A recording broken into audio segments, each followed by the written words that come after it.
যদি আল্লাহর ঘরের জন্য নিজেকে কাটাতে পারি, আল্লাহর ঘরের জন্য নিজেকে কুরবান করতে পারি, এ দুনিয়ার মানুষ শোনো, কিয়ামতের দিনে শহীদের মর্যাদা পেয়ে আল্লাহর জান্নাত যাব। আরো জোরে বলুন সুবহান আল্লাহ, আল্লাহু আকবার। শোনো, আবার এই ওয়াজ করলে একদল দাজ্জাল মিডিয়া আছে বলবে, আবার আমাদের মধ্যে একদল মুনাফিক মুসলমান আছে, তারা বলবে, কি বলবে? ব্রেন ওয়াশ করছে, বলবে না? ও হারামখোর কিসের মুসলমান? হ্যাঁ, আল্লাহর ঘরের জন্য, নবীর দ্বীনের জন্য জানকে কুরবান করার ইসলামে হুকুম আছে না নাই? জোরে বলুন, আছে না নাই? আল্লাহ দিন কাকে বলে? শুধু নামাজ, শুধু রোজা, শুধু হজ, শুধু যাকাত, শুধু দান খায়রাত না। আল্লাহ দিন হলো গরীব মানুষকে সাহায্য করার নাম। আল্লাহ দিন হলো অসহায়কে সাহায্য করার নাম। আল্লাহ দিন হলো এতিমকে ভালোবাসার নাম। আল্লাহ দিন হলো অমুসলিমের উপরেও যদি জুলুম হয়, এই অমুসলিম অসহায়কে বাঁচাতে গিয়ে তোমার যদি জীবনও চলে যায়, তথাপিও তুমি এগিয়ে যাও, জান্নাত পেয়ে যাও। জোরে বলুন সুবহানাল্লাহ। এটা আল্লাহর দিন। আরে নামাজ তো তোমার ব্যক্তিগত ইবাদত, রোজা তোমার ব্যক্তিগত ইবাদত। আমি রোজা রাখলে ইনার সওয়াব হবে নাকি? আপনি নামাজ পড়লে আমার নাকি হবে? কিন্তু আজ সমাজে কোন জালিম যখন কোন মানুষের উপরে জুলুম করে, তার মোকাবেলায় ওই অসহায় মজলুমগুলোকে বাঁচাতে গিয়ে তুমি যদি মারা যাও, তুমি বেহিসাব জান্নাত পাবে। জোরে বলুন সুবহানাল্লাহ।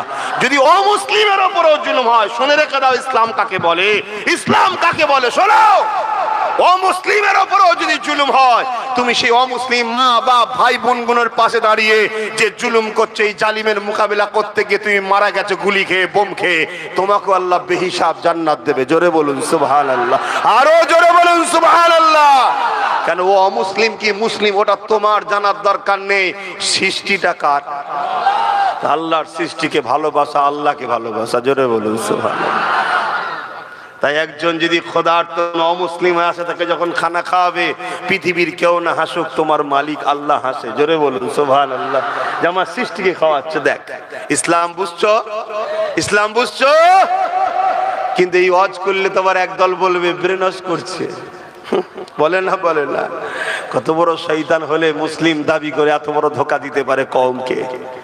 এগুলো সব আমার রসুলের জবানায় যেমন ছিল জুল খুয়াইসারা তামিমি, আব্দুল্লাহ ইবনে উবাই, সব আলেমরা জানে। এগুলো হচ্ছে আজকের দিনের সব বড় বড় সব শয়তান। এরা মুনাফিক, এদের থেকে সাবধান থাকুন। না হয় এরা আপনাদের ঘরে অচিরেই অচিরেই দুনিয়াটাও জাহান্নাম বানাবে, আর পরকাল তো জাহান্নাম হয়েই যাবে। অসুবিধা হচ্ছে নাকি? এখনো জায়গা হচ্ছে না যে হ্যাঁ, মানুষ আসতেই থাকবে। কেন আসছে জানেন? আমার জন্য নয়, আমার জন্য নয়, এসব মদিনাওয়ালার জন্য আসে। জোরে বলুন সুবহানাল্লাহ। যেখানে মদিনাওয়ালার পক্ষে কথা হবে, দুনিয়া যুগ যুগ ধরে রুখতে চেয়েছে, কিন্তু সাগর বাঁধ পাহাড় পর্বত সব ভেঙে চুরে টপকে টাপকে সেতরে কুতরে যেমন হোক করে যুগ জোরে ধরে রাসূলুল্লাহর মাহফিলে লোক জড়ো হয়েই থাকে। জোরে বলুন সুবহানাল্লাহ। আরো জোরে বলুন। আমি তো প্রথমেই বলি যে মাহফিল আমার নয়, আমি তো খাদেম, আমি তো খেদমত করতে এসেছি। বাবারা, আমার নেতা এই, আমার নেতা এই, আমার নেতা এই, আমার নেতা এই, আমার নেতা এইটা বলতে এসেছি। কেন? আল্লাহ পুরো কোরআন খুলে দেখো, ইমানদারদের ঘরে যখনই আল্লাহ কথা বলেছে, তখনই আল্লাহ বলেছে আমার বন্ধু এই, আমার বন্ধু এই, আমার বন্ধু এই, আমার বন্ধু এই। শুধু নবীরই প্রশংসা করেছে। জোরে বলুন সুবহানাল্লাহ। এমনকি নবীর দরবারে সাহাবারা যখন দাওয়াত পেতেন, আপনারা আমাদের বাড়ি দাওয়াত পান তো নাকি? দাওয়াত দিয়ে হয়তো, কিন্তু আমাদের তো আল্লাহ কারে যখন যাওয়া হয়, যাই হোক, রাসূল পাক সাল্লাল্লাহু আলাইহি ওয়াসাল্লামের দরবারে যখন সাহাবারা দাওয়াত পেতেন, খাওয়া দাওয়ার পরে যারা খাস খাস একদম বড় মাপের যারা কাছের ছিলেন, প্রথম সারির সাহাবা আবু বকর সিদ্দিক, উমর ফারুক, উসমান গনি, জামাই হযরতে মাওলা আলী, সব ভিআইপি এক ক্যাটাগরি। তিনারা সব নবী পাকের দরবারে খেয়ে দে না হুজুরের হুজরা মুবারকে বসে একে অপরে কথা বলতেন। আল্লাহ নবীও বসে থাকতেন। আমার আল্লাহর সঙ্গে সঙ্গে জিবরিলকে পাঠিয়েছে, যাও যে আবু বকর ওমর ওসমান আলীকে আমার নবীর হুজরা থেকে চলে যেতে বলো। কেন?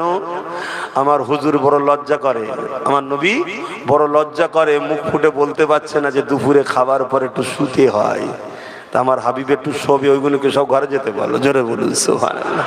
ভেবে চিন্তে দেখেন তো, খোদ মালিক যিনি, কায়নাতের মালিক, এ পৃথিবী তো প্রথম আসমানের কাছে একটা ফুটবলের থেকেও ছোট। এরকম লক্ষ কোটি গ্যালাক্সি আল্লাহর আছে, এরকম লক্ষ কোটি জায়গা আল্লাহ তৈরি করে রেখেছে। জোরে বলুন সুবহানাল্লাহ। এক একটা জান্নাতীকে জান্নাত দেবে আসমান আর পৃথিবীর মতো বড় বড়। জোরে বলুন সুবহানাল্লাহ। আর কোরআন বলছে লিমান খাফা মাকাম রাব্বিহি জান্নাতান, যারা আল্লাহকে আবার ভয় করে আল্লাহ তাদেরকে আবার দুটো জান্নাত দেবে। জোরে বলুন সুবহানাল্লাহ। আরো জোরে বলে, আল্লাহর ভয় যাদের হৃদয়ে আছে তারা মাদ্রাসার ক্ষতি করতে পারবে? জোরে বলুন। গরিব মানুষ মাদ্রাসা বানাতে পারিনি, অভাবী চাঁদা দিতে পারিনি, কমসে কম ক্ষতি করতে পারবে? আজকে মাদ্রাসাগুলোর ক্ষতি হচ্ছে না হয়নি, পুরো দেশ জুড়ে হচ্ছে না হয়নি। একদল বোল্ডুজার দিয়ে ভাঙছে, আর একদল আবার টুপি মাথায় দিয়ে ঘুমটা দিয়ে শিক্ষক বন্ধ করে শেষ করে দিচ্ছে। শিক্ষকগুলো বন্ধ হয়ে যাচ্ছে, জানেন আপনারা? খোঁজ রাখেন? হ্যাঁ, আমার ফুরফুরা শরীফ দাদা হুজুরের হাতে তৈরি করা মাদ্রাসা। আমাকে না মানলেও দাদা হুজুরকে মাননেওয়ালা তো সবাই রয়েছে। কি গো, এখানে সব দাদা হুজুর মাননেওয়ালা। আমাকে পছন্দ সবার নাও হতে পারে, হতে পারে, কিন্তু আমার মুর্শিদ কেবলা এই পূর্ব ভারতে দ্বীন ইসলামের গাছ রোপণ করেছে। জোরে বলুন সুবহানাল্লাহ।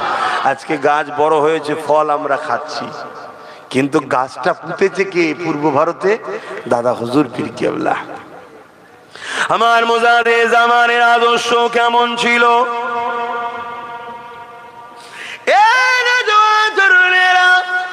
হুজুর আমার নিজে হাতে করে এমন করে ইট বয়ে মাটি বয়ে নিজে হাতে করে ফুরফুরা শরীফের জমিনে নিজের পীরের নামে মাদ্রাসা তৈরি করেছে। ফুরফুরা শরীফ ফাতিহা সিনিয়র টাইটেল মাদ্রাসা, ওই মাদ্রাসা হুজুর আমার নিজে হাতে তৈরি করেছে। এইভাবে পুরো বাংলা জুড়ে একটা দুটো নয়, পার বাংলা উপার বাংলা মিলিয়ে একটা দুটো নয় 12,000 ছোট বড় শিক্ষা প্রতিষ্ঠান করেছে। আরো জোরে বলো। আমার 49টা ছিল, রিসেন্ট একটা ভিত দিয়েছি 50টা। এই 50টা দিয়ে আমি পাগলা হয়ে গেছি। কথা বুঝছেন না? বলেন, 50টা ট্যাকেল করতে গিয়ে আমি পাগলা খাপা টাইপের হয়ে গেছে। কি করে কি করব, কখন এখানে সমস্যা, কখন ওখানে সমস্যা, কখন এখানে টাকা দাও, কখন ওখানে টাকা দাও, কখন এই হয়েছে, কখনো ওই হয়েছে। আর আমার পীর, আপনার দাব দাদু নন্না সবার পীর মুজাদ্দেদ জামান দাদা হুজুর 12,000 শিক্ষা প্রতিষ্ঠান তৈরি করেছে। জোরে বলুন সুবহানাল্লাহ। তবে একটা কথা মাঝে মাঝে মাজারে গিয়ে বলি, বেটা যান বলি, বেটা যান আপনি ভিআইপি পাওয়ার নিয়ে এসেছেন বলে তাই পারেছেন, আমাকেও আল্লাহ যদি ভিআইপি পাওয়ার দেয় পারবো না? না। কি আপনি ভিআইপি পাওয়ার নিয়ে এসেছেন? মুজাদ্দেদ। আপনি মুজাদ্দেদ আর নবীদের মধ্যে পার্থক্য কি? মুজাদ্দেদরা নবুয়াত পায়নি, বাকি নবীদের যত মাকাম আছে মুজাদ্দেদদের ঘরে আল্লাহ পাওয়ার দিয়ে পাঠায়। জোরে বলুন সুবহানাল্লাহ। মুজাদ্দেদদের সিলেক্টেড করেন কে? নবীদেরকে যিনি সিলেক্টেড করেন তিনি হলেন আল্লাহ। জোরে বলুন সুবহানাল্লাহ। হুজুর কম লড়াই করেছে ইসলামের জন্য, হকের জন্য। কলিকাতার ব্রিগেডের কি বলে শহীদ মিনারে, কলিকাতা শহীদ মিনারে কখনো ডাকলে শহীদ মিনারে যাবে? একবার একবার ওই মাঠটাও দেখা দরকার আছে। যাবে? হাত তুলে বলো যাবে। না দিবে। কিন্তু কথা হচ্ছে যদি সামনে পাহাড় এসে যায়, আবার পাহাড় শক্তিশালী বেশি না মানুষ? হ্যাঁ, সামনে যদি বুনো হাতি খেপে বেরিয়ে পড়ে, মানুষ বেশি শক্তিশালী না হাতি? হ্যাঁ, কেন মানুষ কি করে শক্তিশালী? মানুষের শরীরে শক্তি নেই তো কি হয়েছে? ব্রেন আল্লাহ দিয়েছে। তোমরা তো ব্রেনই খাটাও না। ব্রেন কোন পঞ্চায়েতে জমা রেখেছো? তোমাদের সব জমা আছে নাকি? না ফ্রিজে রেখে দিয়েছো? একটু ব্রেন খাটাবে, শরীরকে কম খাটাবে। শরীর খাটলে শরীর দুর্বল হয়, শরীর খাটলে কি হয়? দুর্বল হয়। আর ব্রেন খাটালে ব্রেন ধার হয়, আরো স্পিড হয়, আরো ব্রেন বেরোয়। খাটাও, ব্রেন খাটাও। সাপের মতো হওনি। সাপ কেমন করে দেখেছেন? যা পাই পেঁচায়, যা পাই পেঁচায়। লাস্টে দিকে ছুরি পেয়েছে, ওকেও পেঁচাচ্ছে। কি হবে এবারে? ওরকম নয়, ব্রেন খাটাও। মানুষ ব্রেন খাটাও। আমার মুজাদ্দিদ জামান ওই শহীদ মিনারে গিয়ে ব্রিটিশ হুকুমত, তখন ব্রিটিশ সরকার ছিল, ব্রিটিশ তখন শাসন করছিল, কথা বুঝে আসছে, আইন তৈরি করলো ইসলাম বিরোধী, কোরআন বিরোধী আইন। দাদা হুজুর পীর কেবলা ব্রিটিশদের বিরুদ্ধে কলিকাতার রাজপথে দাঁড়িয়ে আন্দোলন শুরু করলেন। এই হুকুমত শোনো, তোমার আইন যদি আমার কোরআন সুন্নাহর বিরুদ্ধে যায়, আমি আবু বকর কেন লক্ষ আবু বকর তোমার আইনকে পওড়া করি না, আমরা মানবো না। জোরে বলুন সুবহানাল্লাহ। যদি তোমার আইন কোরআন সুন্নাহর বিরুদ্ধে না যায়, তাহলে তোমার আইনকে অবশ্যই আমরা মান্যতা দিই, সম্মান দিই। আজকে বলার লোক আছে? কোনো মৌলভী সাহেব আছে? এই আজকে কোন মৌলভী সাহেব আছে বলার?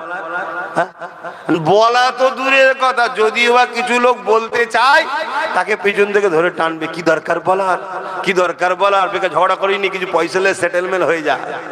কি বলেন না, বলেন না?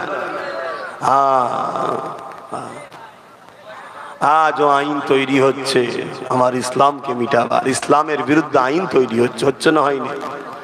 কোনোকে খেয়াল রাখতে হবে না?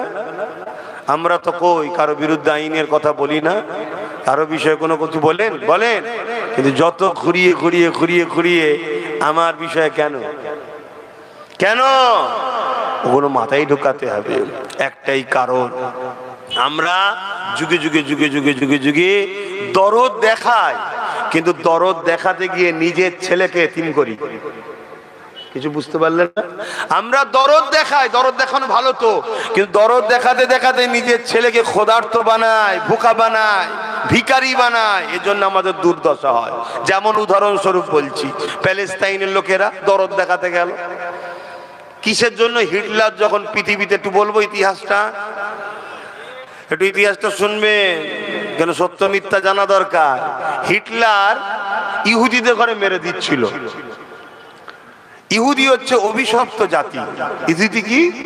অভিশপ্ত। ওদের প্রচুর উপরে, ওদের উপরে অনেকবার আল্লাহর অভিশাপ হয়েছে, লানত হয়েছে। হযরতে নবী ইয়াকুব আলাইহিস সালামের বংশধর তারা, ইয়াহুদা, ইউসুফ আলাইহিস সালামের এক ভাই ছিলেন, তিনার নাম, সেই থেকে তারা নিজেদের ঘরে ইহুদি বলে। আল্লাহ তাদের ভালোর জন্য প্রচুর নবী পাঠিয়েছে, আর হতভাগা কোন সমস্ত নবীগুলোকে হত্যা করেছে। এত বড় বদমাইশ, শুনছেন? ওই জন্য হিটলার ইহুদি গুলোকে মেরে দিচ্ছিল। হিটলার কোন ধর্মের বলুন? সে খ্রিস্টান ধর্মের লোক। খ্রিস্টান ধর্মের লোক, তারা হযরত ঈসা আলাইহিস সালামকে মানে দাবি করে, কিন্তু হাকিকাতে মানি তো আমরা। বলুন আলহামদুলিল্লাহ।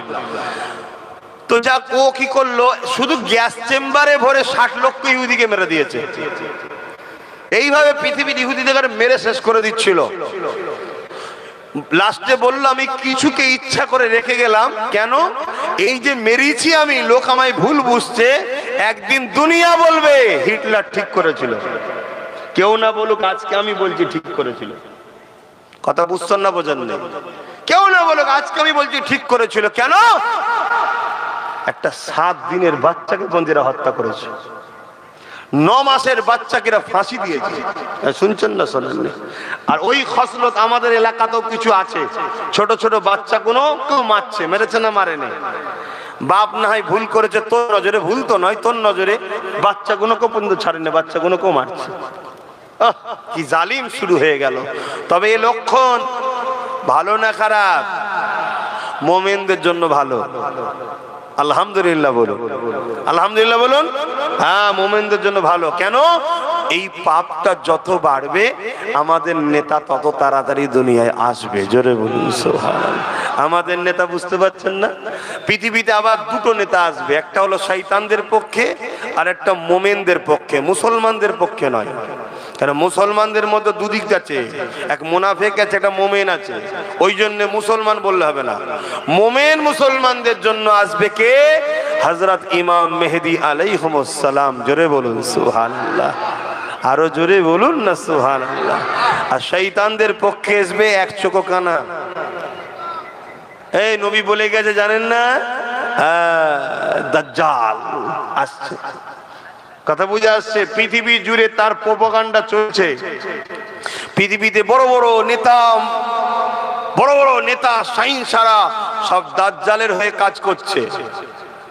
দাজ্জাল কখন আসবে আল্লাহ নবী বলেছেন। কি গো, বলবো না দাজ্জালের ওয়াজ করলো আজকে কিছু লোকের অসুবিধা হয় কেন? না ও সব কথা বলার কি? আরে আপনি তো বলছেন কোরআন হাদিসের কথা বলুন, তো কোরআন হাদিসই তো বলছি। আল্লাহ নবী বলেছেন তোমরা মনে রেখে দিও, আমার আল্লাহ পাক এক চোখে কানা নয়। আমার আল্লাহ কখনো দুনিয়া জমিনে এসে কাউকে ধরে ধরে বলবে না যে আমাকে খোদা বল। দাজ্জাল এক চোখে কানা হবে, দুনিয়ায় 40 দিন সে থাকবে। 40 দিনের মধ্যে পৃথিবীকে ঘুরে ফেলবে। এই 40 দিনে সে নিজেকে খোদা দাবি করবে। এ আমার উম্মাতিরা, সে এক চোখে কানা হবে। যে তাকে খোদা বলে মানবে তাকে সে সোনা দেবে, হিরে দেবে, বড় বড় বাড়ি গাড়ি দিয়ে দেবে। আর যে মানবে না তাকে সে কতল করে দিয়ে তার বাহাতে জাহান্নাম থাকবে, ওই জাহান্নামে ফেলে দেবে। এ আমার উম্মতেরা, তার হাতে জাহান্নামের মধ্যে আমি রাসূলুল্লাহ বলি আল্লাহর শান্তি আছে।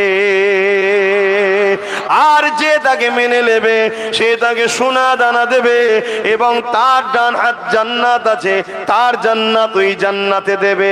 আমি রাসূলুল্লাহ জানিয়ে দিলাম ওই জান্নাতটা হলো হাকিকাতে আল্লাহ পাকের জান্নাত। এ যুবকেরা, তরুণেরা, তাহলে রাসূলুল্লাহকে আমরা মানি। নবী আমার 1500 বছর আগে বলে গেছে দাজ্জাল ততক্ষণ পর্যন্ত আসবে না যতক্ষণ পর্যন্ত দুনিয়ার জমিনে খরা না দেখা দেবে। এই পৃথিবীতে একটা খরা দেখা দেবে, অভাব দেখা দেবে, এবং পৃথিবীর জমিনের মানুষগণ তৎকালীন হুকুমাতের পরিচালনাতে ভিখারি হয়ে যাবে, গরিব হয়ে যাবে, লোকের দুয়ারে দুয়ারে হাত পাততে থাকবে। আজ খেয়াল করে দেখুন, আমাদেরকে ভিখারি বানাবার প্ল্যান বিশ্ব জুড়ে চলছে, গরিবি বানানোর চরণা বিশ্ব জুড়ে চলতে লেগেছে। আল্লাহ নবী বললে ততক্ষণ পর্যন্ত দাজ্জাল আসবে না যতক্ষণ পর্যন্ত না পৃথিবীর জমিনে দাজ্জালের আলোচনাটা বন্ধ হয়ে যাবে। বলুন, ভাঙরের মানুষ আপনাদের এলাকায় দাজ্জালের আলোচনা হয়? উলামারা দাজ্জালের আলোচনা করে কি? হ্যাঁ কি না বলুন? হ্যাঁ করে। আলেম উলামারা দাজ্জালের আলোচনা করে? হ্যাঁ, আমি ওটা বলছি নি, আলোচনাটাই বন্ধ হয়ে গেছে।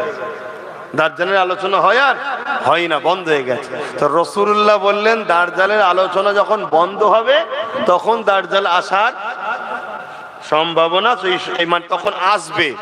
তাহলে আমাদের রাসূলের ভবিষ্যৎবাণী অনুযায়ী দাজ্জালের আসার কাছাকাছি আসছে না আসলে? বলুন বলুন বলুন। আর দ্বিতীয় নম্বর কথা, আমরা ভিখারি হয়েছি না হইনি? বলুন বলুন বলুন। 10 তলা বাড়িতে কি হয়েছে দেখবেন কোন জায়গায় ফ্রিতে কিছু খেতে দেন, এসে বসে পড়বে।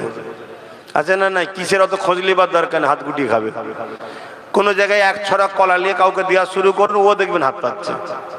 কেন? এটা হ্যাবিট হয়ে গেছে, হ্যাবিট। হাত পাতা, হাত পাতা, হাত পাতা, হাত পাতা, পাতানো হয়েছে না হয়নি?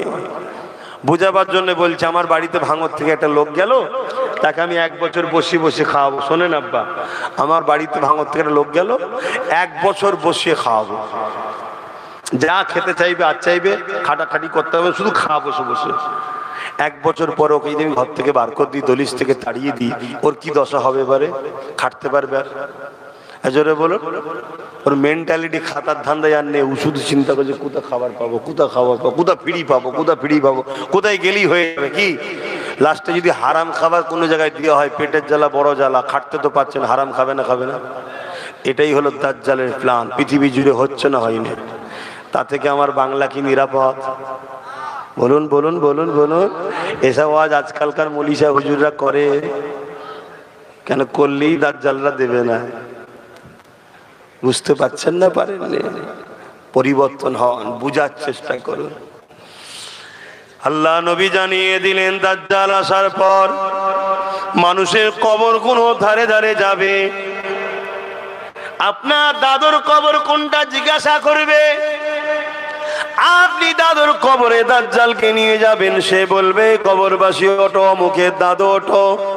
আপনার দাদু উঠে পড়বে, দাজ্জাল তাকে বলবে তুমি কি আমাকে খোদা বলে মানো? আপনার দাদু তাকে খোদা বলে মানবে। তখন একে বলতে লাগবে বলতো দেখি মরাকে কে জিন্দা করে? স্বাভাবিক তুমি আমি জানি মরাকে যিনি জিন্দা করে তিনি কে? আরো জোরে কে? তখন দাজ্জাল বলবে দেখ তোর দাদু কবে মরেছিল আমি জিন্দা করে দিলাম, আমাকে খোদা বলে মান। আমি তো খোদা, নেবে এসেছি আমি খোদা। শুনছেন?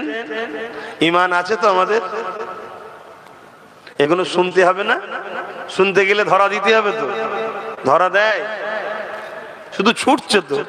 ফুরফুরা শরীফে যাচ্ছে, মুসাফা করছে, পালাচ্ছে এখানে এখানে। আমার দলি যেতে আবার যাই না, আমার দলি যে যাই না। কেন যাসনি রে বাবা?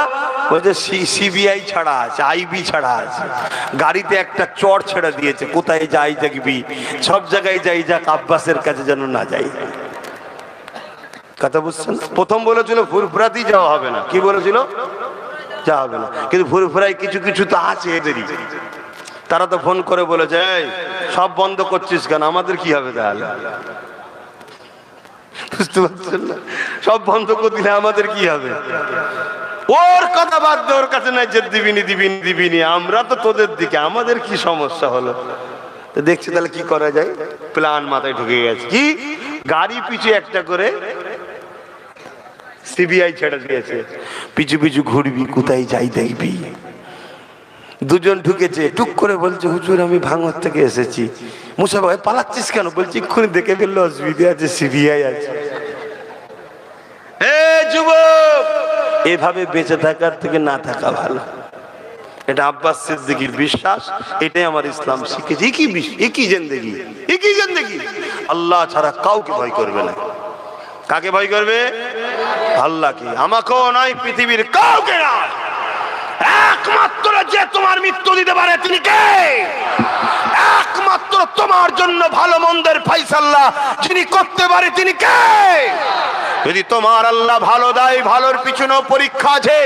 যদি আল্লাহ তোমাকে জালিম হুকুমতের কাছে অত্যাচারিত করে জেল খাটিয়ে তোমাকে বিনিময়ে জান্নাত দিতে চায়, এটাও তোমাকে রাজি হওয়া দরকার আছে, ঠিক না বেটে? মনে রেখে দিও, ইমামে আজম কেউ জেল খাটতে হয়েছে। ইমামে আজম কি ফতোয়া চেঞ্জ করে দিয়েছিল? যদি ভালোবাসো যাবে, দুনিয়াকে ভয় করে নয়, বুক ফুলিয়ে যাবে। ভাইয়ের কাছে এসেছি, নবীর গোলামের কাছে এসেছি, নবী বংশের সন্তানের সঙ্গে দেখা করতে এসেছি। হ্যাঁ আলহামদুলিল্লাহ, অহংকার ন আম্মা বিনিআমাতি রাব্বিকা ফাহাদ্দিস। আমার দাদু জুলফিকার সিদ্দিকী, আমার দাদুর আব্বা পীর আল্লামা শাহ সুফি মুজাদ্দিদুজ জামান আবু বকর সিদ্দিক আল কুরাইশি, ইনি সিদ্দিকে আকবরের খুন আর আমার নবীর খানদানের সন্তান। জোরে বলুন সুবহানাল্লাহ। কথা বুঝে আসছে? আর একদিক দিয়ে ইনি হযরতে মওলা আলী হুজুরের সন্তান, বংশের সন্তান। জোরে বলুন সুবহানাল্লাহ। যাক, ওদিকে আমি আর আলোচনায় যাচ্ছি না। 4:30 পর্যন্ত হবার কথা, তো একটু হবে না থাকবে? 3:45 বাজছে, একটু বলবো। একবার দরুদ শরীফ আল্লাহুম্মা। কাউকেই তো আমি বসাইনি, আর তুলবো কি করে? যে বসিয়েছে সে যদি তুলে লাই চলে যাবে। কে বসিয়েছে? হ্যাঁ আল্লাহ বসিয়েছে, আমি বসাতে পেরেছি নাকি? হ্যাঁ, এখানে না বিরিয়ানি আছে, না আর্ধেক উলঙ্গ নারীর নাচ আছে, তারপরে এসে জুটে বসেছে কি জন্যে? এ সব আল্লাহর প্রেমিক, নবীর প্রেমিক, তাই জুটেছে। জোরে বলুন সুবহানাল্লাহ। হতে পারে খালি মাথায়, হতে পারে প্যান্ট শার্ট পরা, বাইরেটা পচেছে, ভেতরে ঈমান এখনো ঠিক আছে। জোরে বলুন সুবহানাল্লাহ। যদি খুলেআম আজাদ দিয়ে দেওয়া হয় যে ইমানদাররা ইমানদারের মতো কাজ কাম করবে, তাদেরকে বাধা দেওয়া হবে না। আলহামদুলিল্লাহ, আজকের দিনে পৃথিবীর কোন জায়গায় কি আছে জানি না, বাংলায় ইমানদারের সংখ্যাটাই বেশি হয়ে যাবে। জোরে বলুন সুবহানাল্লাহ। আরো জোরে বলবেন না? কেন? রিসেন্ট যিনি মুজাদ্দেদ হয়ে এসেছিলেন তিনি বাংলার সন্তান, তিনার 100 বছরের ফয়েজ এখনো চলছে। জোরে বলুন সুবহানাল্লাহ। আল্লাহ নবী জানিয়ে দিলেন এমন করে পৃথিবীর জমিনে দাজ্জাল এসে মানুষকে ধোঁকা দিতে লাগবে, যদি কেউ তাকে খোদা বলে না মানে এমন করে তাকে কতল করে দেবে, টুকরো টুকরো করে দেবে, করে দিয়ে আবার জিন্দা করে দেবে। এই জিন্দা করার ক্ষমতাটা আল্লাহ তাকে দেবে। এ যুবকেরা এমন করে জিন্দা করে দিয়ে বলবে যে আমাকে আল্লাহ বলে মানো। আল্লাহ রসুল বলছেন আমার এমনও যুবক উম্মাহ সেই সময় থাকবে তাদের জবান দিয়ে বেরোতে লাগবে, তুমি যদি আমাকে মেরে জিন্দা না করতে তোমার উপরে আমার যে ধারণা ছিল তুমি কাফের, কিন্তু আজ জিন্দা করার পর আরো আমার তোমার উপর ঈমান মজবুত হয়েছে। কি ঈমান মজবুত হয়েছে? আল্লাহ নবী বলেছিল দাজ্জাল আসবে, তার কপালে লিখা যাবে কাফের, তুমি হলে সেই দাজ্জাল কাফের। আমার নবী বলছে আমার এমনও উম্মত থাকবে যুবকরা তখন তারা ডাইরেক্ট বলবে যে তোমার এই জিন্দা করাতে আমার ঈমান আরো পাকা হয়ে গেল নবীর হাদিসের উপরে, তুমি হলে সেই নবীর ভবিষ্যৎবাণী।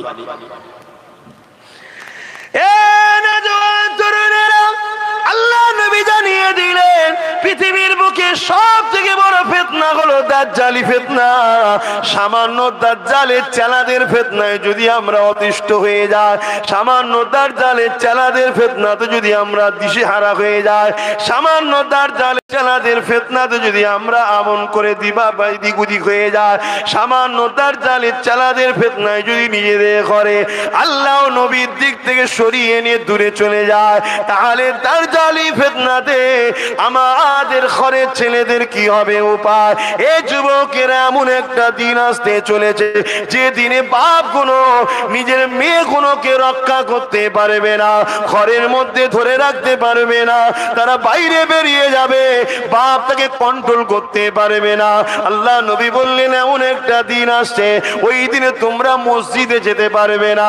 আল্লাহ নবী বলছেন এমন একটা দিন আসছে ওই দিনে তোমরা নিজেদের ঘরে যদি বাঁচাতে চাও লোকালয় ছেড়ে দিয়ে তোমাদের ঘরে জঙ্গলের মধ্যে চলে যেতে হবে।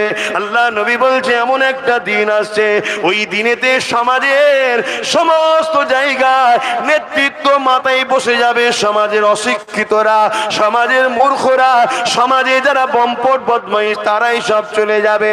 বাজার কোনো দায়িত্ব তাদের হয়ে যাবে, শহর কোনো দায়িত্ব তাদের হাতে চলে যাবে, রাষ্ট্রের দায়িত্ব তাদের হাতে চলে যাবে। তারা সমাজের বুকে ফিতনা ছড়াবে, গুন্ডাগিরি করবে, এমন কোন সভ্যতা ছড়াবে, শরাব মদ জুয়া জেনা ব্যভিচারী সমাজের মধ্যে ভরে যাবে। আল্লাহ নবী জানিয়ে দিলেন তখন হবে কিয়ামত একেবারে কাছে। আজকের আমার যুবকদের জিজ্ঞাসা করব নবী পাকের হাদিস গুলো আজকে দিনে ঘটছে না ঘটেনি? জোরে বলুন। তাহলে আমাদের করণীয় কি? আল্লাহ নবী বলছে ওই দিনে যারা এই অন্যায় গুণের মোকাবেলা করে দাঁড়িয়ে থাকবে, ওই দাঁড়ানো অবস্থায় তারা যদি ওই লড়াইয়ে শহীদ হয়ে যায়, আমি রাসূলুল্লাহ জানিয়ে দিই আল্লাহ পাক তাদেরকে শহীদের মর্যাদা দিয়ে দেবে। আর যদি তারা কামিয়াবি হয়ে যায়, গাজী হয়ে যায়, আল্লাহ পাক তাদেরকে জান্নাত পুরস্কার দেবে। অবাক করা বিষয় হলো এটাই, এই পৃথিবীর জমিনে আজকে দিনে আমরা দেখছি নারীদের উপরে আবার নতুন করে জুলুম হতে লেগেছে, বিভিন্ন ভাবে জুলুম হতে লেগেছে, নারীগুলোকে আবার বেইজ্জতি করা হতে লেগেছে। এই আমাদের দায়িত্ব হবে রাসূলে পাকের দ্বীন ইসলাম যে আদর্শ আমাদেরকে শিক্ষা দিয়েছে সেই শিক্ষাটা বাস্তব সমাজে প্রতিষ্ঠিত করা, পরিচালনা করা, সেই কোন সমাজের কাছে বেশি বেশি করে প্রচার করা। এ না মুমিনেরা পৃথিবীর জমিনে যারাই হকের পক্ষে ছিল তাদের উপরে যুগে যুগে অত্যাচার হয়েছে। তুমি আমি তো অনেক দূরের কথা, আল্লাহ পাক কোরআনে তাদের সম্বন্ধে বলেছে রাদিয়াল্লাহু আনহু ওয়া রাদু আন, আমি আল্লাহ তাদের উপরে রাজি যারা আমার উপরে রাজি। তারা হলো সাহাবা। ওই সাহাবা হুজুরদের উপরে কেমন অত্যাচার হয়েছে জানো? তার থেকেও বড় বিষয়, জিনাকে সৃষ্টি না করলে কুল কায়নাত আল্লাহ বানাতেন না। সেই নবী পাকের উপরে কত অত্যাচার হয়েছে দেখো। আল্লাহ নবী নাই কথা বলার জন্য, আল্লাহ নবী সত্য কথা বলার জন্য, আল্লাহ নবী মানুষের পক্ষে দাঁড়াবার জন্য, আল্লাহ নবী গরিবদের ঘরে বাঁচাবার চেষ্টা করার জন্য, গরিবের হয়ে কথা বলার জন্য। আজ থেকে ১,৫০০ বছর আগে যখন নারীগুলোকে পুঁতে দেওয়া হতো, মেরে দেওয়া হতো, ওই নারীদেরকে বাঁচাবার জন্য নবী যখন কথা বলেছিল, তখনকার ক্ষমতার আসনে যারা বসেছিল তারা আমার নবী পাককে কেমন জুলুম করেছিল। আল্লাহ নবী যখন আল্লাহ দাসত্বে সেজদায় পড়ে যেত, তারা সঙ্গে সঙ্গে পচা দুম্বার ভুঁড়িগুলোকে নিয়ে আল্লাহ নবীর পিঠের উপরে চাপিয়ে দিত। আল্লাহ নবী পচা দুর্গন্ধ ভুঁড়িকে নিয়ে মাথা তুলতে পারতেন না। নবী আমার রব্বি রব্বি রব্বি আওয়াজ তুলতে, সুবহান রাব্বিল আলা আওয়াজ তুলে সিজদায় পড়ে থাকতে। আমার নবী পাকে কলিজা টুকরি খাতুনে জান্নাত তখন ছোট ছিলে, তিনি আগিয়ে এসে আব্বা জানের পিঠ থেকে যখন ওই দুম্বার পচা ভুঁড়িগুলো নাপিয়ে দিতে, তখন আল্লাহ নবী মাথাটা দুটাতো। এ যুবকের হকের পক্ষে থাকাইতে আমার নবীর ওপরে যদি জুলুম হতে পারে, আমার উপরে হবে না এ আশা করাটা তো আমার পিতা হবে, তোমাদের উপরে হবে না এ আশা করাটা তো পিতা হবে। তবে মনে রাখবে, তুমি নিজেকে তোমার আল্লাহর কাছে লুকাতে পারবে না। তুমি হকের পক্ষে যদি থাকো, যতই জুলুম আসুক না কেন, যত অত্যাচার আসুক না কেন, তুমি পাকে মজবুত করে রাখো।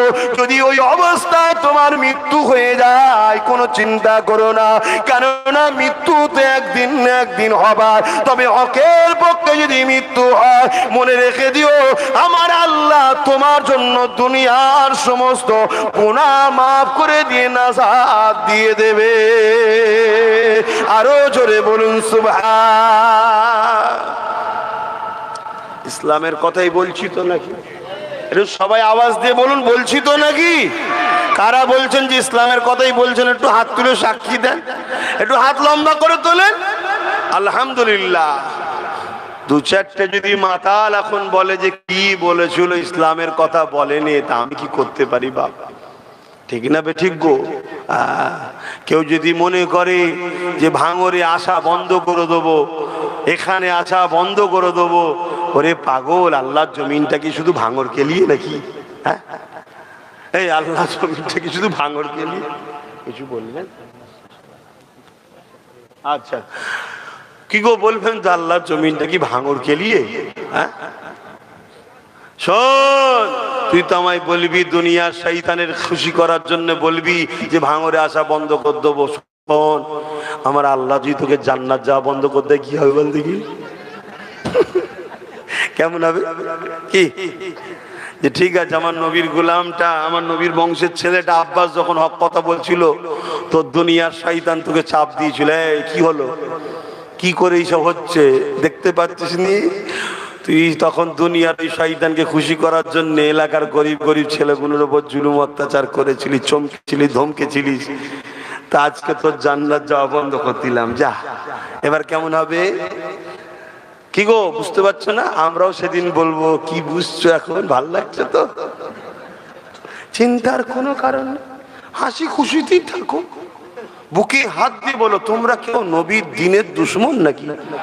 তোমরা কেউ নবীর দুশমনদের করে সাপোর্ট করো? তাহলে চিন্তা করুনি, যদি গুনাহ হয়েও থাকে তওবা বেশি বেশি করো, আল্লাহ মাফ করে দিয়ে জান্নাতি দেবে। জোরে বলুন সুবহানাল্লাহ। শুধু দুটো জিনিস, আল্লাহ আল্লাহ, ভেঙে পড়ার কিছু নেই। আমি শুধু দুটো জিনিস না হয়, এক, নিজে নবীর দুশ্মন বা নবীর দ্বীনের দুশ্মন হব না। দ্বিতীয়, কেউ দুশ্মন করলে তার দিকে যেন আমাকে দেখা না যায়। কিছু বুঝাতে পারলাম?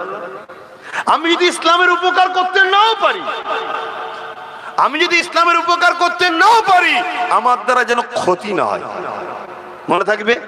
আর দ্বিতীয় কি, যারা ক্ষতি করে তাদের দলে যেন আমায় দেখা না যায়। এই দুটো কথা মনে রাখবে। আল্লাহকে সাক্ষী রেখে বলছি, আমার জ্ঞান, আমার এলেম শুধু ওই বইয়ে পাওয়া যায় তা নয়। তুমি এটাও শুনে রেখে দাও, এলেম শুধু ওই বইয়ে পাওয়া যায়, পড়লেই শুধু হয়ে যাবে তা নয়। আহা, কিছু আল্লাহ পাক কিছু তার পক্ষ থেকে স্পেশাল রেখে দেওয়া হয়, বেশি আর বলা যাবে না। তো নবী পাককে যদি তুমি ধরে রাখতে পারো, তো নবী পাককে ধরবে কি করে? অর্থাৎ নবীর ওয়ারিস যারা, আল উলামা ওয়ারাসাতুল আম্বিয়া, যারা নবীর পক্ষে তোমাদেরকে ডাকে, নবীর পক্ষে ডাকে, তাদেরকেও যদি ধরে রাখতে পারো, মনে রেখে দিও তাদের সাথেই তোমরা জান্নাত চলে যাবে। জোরে বলুন সুবহানাল্লাহ। কত দয়ালু জানো আমার আল্লাহ, কত দয়ালু জানো। আমি এটা বলবো, কিয়ামতের দিন তো সব গরিবদের বাজার চলবে। যারা গরিব, কিয়ামতের দিনে তাদের বাজার চলবে। সেখানে যা বলবে আল্লাহ গরিবরা, আল্লাহ সেটাই কবুল করবে। জোরে বলুন সুবহানাল্লাহ। এমন কি ফারিস্তারা কিছু কিছু গরিবকে বলবে, তোমরা ওই দিকে যেও না, এই দিক থেকে জান্নাত চলে যাও। কেন?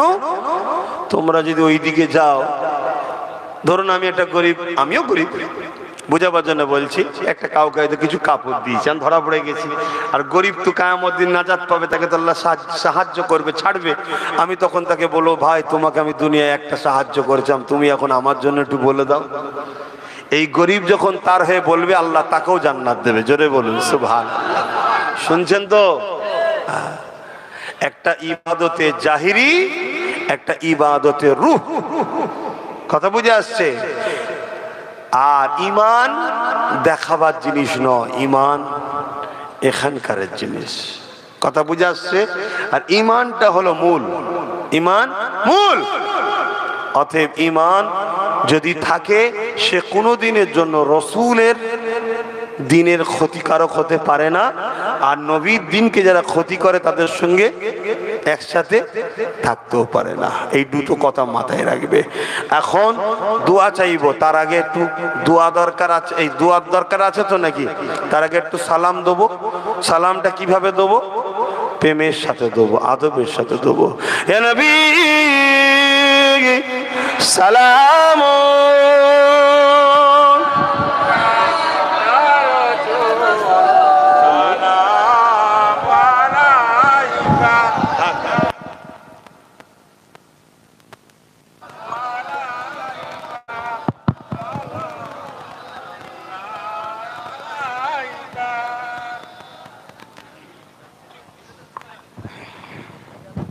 আমার বাপ ভাইরা মন দিয়ে শোনেন। সালাম দিবার হুকুম কে দিয়েছে? জোরে বলুন। আল্লাহ, আল্লাহ হুকুম দিয়েছে। নামাজের হুকুম কে দিয়েছে? এত উঠেছে ভেঙে যাবে না তো? না, তারপরেও তো আল্লাহ বলেছে সাবধান হও। হ্যাঁ, এটা সাবধান, সময় কম। সালামের হুকুম কে দিয়েছে? সালামের হুকুম কে দিয়েছে? আল্লাহ। নামাজের হুকুম, রোজার হুকুম, একটু বলবেন, খুব ভালো জিনিস একটা বুঝাবো আপনাদের। যাকাতের হুকুম, হজের হুকুম, আল্লাহ হুকুম দিয়েছে নামাজের। নামাজ পড়ে আল্লাহ, নামাজ পড়ে বলুন। আল্লাহ রোজার হুকুম দিয়েছে, আল্লাহ রোজা রাখে। আল্লাহ হজের হুকুম দিয়েছে, আল্লাহ হজ করে। কিন্তু আল্লাহ দরুদের হুকুম দিয়েছে, আল্লাহ নিজেও দরুদ পাঠায়। জোরে বলুন সুবহানাল্লাহ। চিন্তা করে দেখুন, দরুদ সালামের ফজিলত এত। এই যে দাঁড়ালেন, এই দাঁড়ালেন ইখতিলাফ আছে। ইখতিলাফ করার তো কোনো বিষয় নয়, এটা প্রেমের ব্যাপার। কিন্তু কেউ যদি আবার বলে যে দাঁড়াইনে কোমরে লাথি মারো আর মারো, এই অভদ্রতা কিন্তু ঠিক না। কেউ যদি বসে সালাম দেয়, সেটা তার ভক্তি, তার প্রেম, তার প্রেমটা ওই জায়গায় বেঁধে রয়ে গেছে। সে তার নবীর কাছে জবাব দেবে খুনি। কিন্তু তা বলে তোমাকে কোমরে লাথি মারো, তুলে দাও, এগুলো ইসলাম কিন্তু অপছন্দ করে। আমরা দাঁড়িয়ে সালাম দিই। কেন দাঁড়িয়ে সালাম দিই? আমরা দেখেছি সাহাবা হুজুররা নবীকে যখন সালাম দিতেন দাঁড়িয়ে দিতেন। জোরে বলুন সুবহানাল্লাহ। আমরা